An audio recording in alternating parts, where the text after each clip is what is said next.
enfants. Alors je viens vous raconter la suite des aventures de Jacob, que l'on a dans le livre de la Genèse. Rappelez-vous, Jacob a fui la colère de son frère Ésaü. Il a eu dans le désert un songe où il a vu les anges de Dieu monter et descendre le long d'une échelle pour montrer que Dieu serait toujours avec lui. Et donc il fuit dans le désert et il rejoint son oncle Laban. Et là, il tombe amoureux de la fille de Laban, Rachel. Et il va l'épouser et il va travailler pour son oncle. Et comme Dieu est avec lui, Dieu va lui donner plein de bonheur. 12 fils il va avoir. 12 fils, vous vous rendez compte? Il va avoir aussi plein de bétail. Il va devenir riche. Mais il trouve que la relation avec son oncle n'est pas bonne. Et donc, il décide de fuir à nouveau, avec sa femme, ses enfants, son bétail. Mais où partir? Où aller? Et tout d'un coup, un de ses serviteurs lui dit que son frère Ésaü vient vers lui. Alors Jacob a peur. Il y a une rivière qu'on appelle le Yabouk.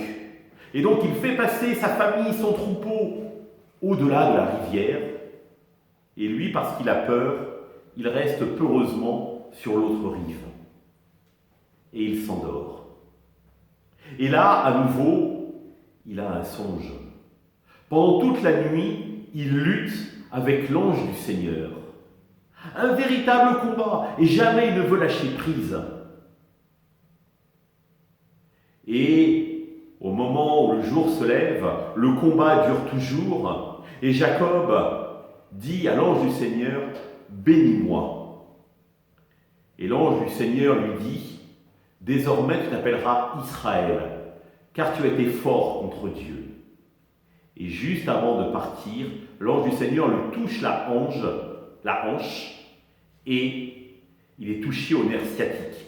Et Jacob boitera toute sa vie, pour bien montrer que le combat avec Dieu ne laisse jamais indemne.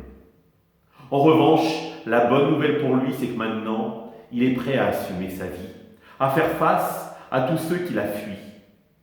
Et donc, il est sûr du regard de miséricorde de son frère Ésaü, le regard d'amour de son frère. Et donc, il envoie d'abord des troupeaux en disant à ses serviteurs de dire « C'est de la part de ton frère Jacob, pour son frère bien-aimé. » Puis après, il envoie ses enfants et enfin il vient à lui.